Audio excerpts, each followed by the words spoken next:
Dragonfolk, I swear, if I look away from the Flesh and Blood TCG website for a second, something new comes out. It is insane to me how I can just wake up one morning and then boom, here's new news.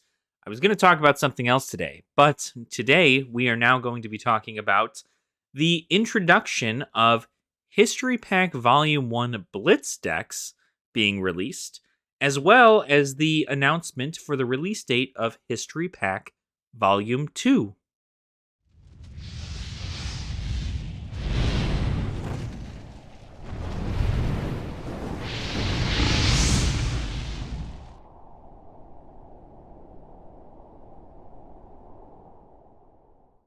Welcome on in Dragonfolk. I hope you are all having a fantastic day. I know I am. My name is Ashen Wings, and today we're going to be talking about some news in regards to Flesh and Blood. Now, obviously, we have just discussed in the opener of this video what exactly we're talking about.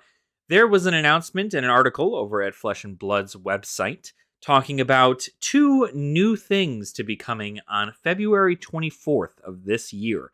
That is the History Pack Volume 1 Blitz decks and the History Pack Volume 2 Black Label cards. Now, for those of you who don't know, History Pack Volume 1 was released last year, I believe sometime in May, and it is essentially just the culmination of the first three sets to be released in Flesh and Blood. Kind of think of it like a remastered set from Magic the Gathering in a way, right? So, History Pack Volume 1 had come out, but there were no decks or anything that came with it. History Pack Volume 1 was specifically printed in black border to all of the other countries around the world who had not had original access to this product. And, they were able to get it in their localized languages. And then the United States and every place that already had this product, right, essentially got a white label version. It's a white border instead of a black border, right? The purpose was to make them more accessible, make the cards more accessible to everybody, make them not super shiny and flashy. So obviously it's not like it's an original printing of the card. But there were no supplemental products to go with History Pack Volume 1. It was strictly just the boxes themselves, the booster product, right? The booster box came with 36 packs in it. And obviously in the English, it came in white border, but everywhere else got it in a black border. So you're still able to find a lot of that available. I think the idea is that that is going to be in circulation for a long time. It does not contain every card that was released in these first three sets of Flesh and Blood, but it contains all the important cards from the first 3 years of Flesh and Blood, and that's really what's important. So here we have the announcement from LSS themselves talking about Blitz decks that are going to be released for the History Pack Volume 1. Now, definitely way later than the original release of History Pack Volume 1, but I do believe this is a way to kind of get people interested into Blitz. Again, to introduce a Blitz kind of method in other countries, as well as instilling it a little bit more as a beginner product here in the States and any place that may be doing more CC than Blitz. But on February 24th, these decks are due to release in the other countries around the world outside of the English-speaking countries, I believe. Yeah, the European territories will actually be given these Blitz decks on February 24th. They will be released then. And then the rest of the world will get its release on April 7th of 2023. So just kind of before that skirmish time, if I recall correctly. So can always keep that in mind. I'm not sure whether or not it's going to contain only cards from History Pack Volume 1, but I would imagine it is.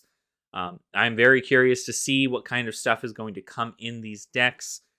There are 6 decks available, obviously pertaining to 6 of the heroes found in the first 3 sets. There is going to be Rhinar, Dorinthia, Bravo, Dash, Viserai, and Kano. Those 6 heroes are going to be getting Blitz decks, in which they did not originally have Blitz decks. Originally, those heroes, I don't believe all of them, I can't remember, I was not around when those were happening, but there were, I believe, 4 decks, yeah, that makes sense. there were 4 decks made in Welcome to Wraith that were actually CC decks, right? Classic Constructed decks. And those were pre-made decks made for Dorinthia, Rhinar, uh, Bravo, and Katsu, right? The 4 heroes in the first, the first product of Flesh and Blood. It looks like MSRP is still going to be pretty much the same as any other Blitz deck, so we're expecting that kind of stuff. I am curious what they're going to have in there. I'm wondering if they're trying to push forward more Blitz stuff, or more importantly, I believe they're trying to get access to a bunch of people trying to learn the young hero formats, because I would imagine that is what we are going to be doing PvE in whenever that is released. Now we are going to go on and look at the announcement for History Pack Volume 2. Now, History Pack Volume 2 is more than likely, from what I can tell, going to be the next block, essentially, of product from the second year of Flesh and Blood. Now, I obviously was not around at the time, but I do recall it should be Monarch, Tales of Aria, and Everfest, right? Those 3 should be the core cards that you're going to be finding in History Pack Volume 2. Now, the difference between History Pack Volume 2 and History Pack Volume 1 is that they decided to include the Fabled cards in this set. So, History Pack Volume 1 did not have any of the, Heart of Fyendals or the Eye of Ophidias or Arknight Shards, didn't have any of those.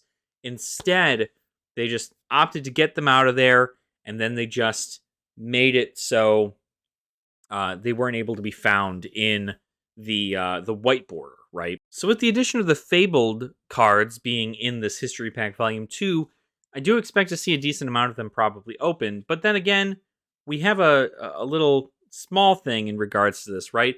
First and foremost, there is no release date for the rest of the world just yet in regards to History Pack Volume 2.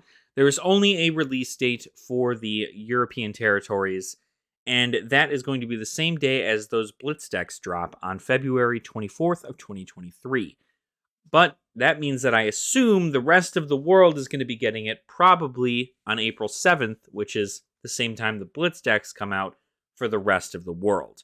Now, whether or not they're only going to make the Black Label ones for the European countries, I'm not too sure, but obviously the Black Label Fableds in the European countries. I'm not sure how they're going to do the white labeled Fables or whatever the borders that are around there. But I would imagine that if they're going to keep the Fableds in the black border version, they're going to keep them in the white border version as well. So that is something to look forward to whenever History Pack Volume 2 drops in the rest of the world. But, I don't know. I would say that I'm definitely excited for it if it wasn't for the fact that all of this product that is in this block, right, Everfest, Tales of Aria, and Monarch, are all going for pretty cheap right now. I don't believe Monarch or Tales of Aria or Everfest are out of print as of right now. And so, therefore, you can still get unlimited boxes. You could still get first edition boxes of these products as well. Everfest does not have an unlimited edition of itself, so it is only first edition.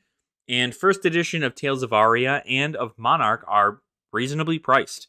So, I don't know why they throw this in the market just yet, unless, of course, they're trying to tell us that it will be out of print sometime soon. But from what I can tell, it's just more product to add to the market for the people who are trying to get on those, trains themselves and kind of work towards this. So hopefully this gets cards in the hands of the players. It helps bring up the market, and we're able to get these cards to the people who need them, who want to play with this stuff. And then, of course, anybody who likes to collect things like white border or just black border foreign cards can also get those as well if you want to collect a couple of them. So yeah, that was an interesting little little tidbit. I'm very happy that I decided to look on the website for that and see that there. But let me know what you guys think, right? Are you guys overseas excited to get some new Flesh and Blood stuff in your own personal language? Are you excited to get Blitz decks based on the original History Pack? I think Viserai was a weird choice. I mean, obviously they had to. They very well could have chosen like Dash, right? But I think they made they knew what they were doing making a Viserai deck, because obviously Viserai is a really well-known hero, much like Dash. But Viserai is not legal to play in Blitz right now. Viserai is living legend. So you can't even play that deck right out of the box. And that's where I kind of feel like it should have been Dash, because in any other, if you're playing kitchen table at home, that's one thing. But if you're going to bring that deck to a skirmish or something of the sort, you literally can't play it. You cannot play Viserai. He's living legend. So it is going to be interesting to see how that one plays out, but we'll take it day by day. The more I know, the more you will know, because I will continue to update that website every single day from this point forward, because now I got to know more. So again, let me know what you guys think in the comments down below. I'd love to hear from you all. And while you're down there, make sure to like the video and also subscribe to the channel as well if you have not already. And I will see you all very soon. All right, nerd out.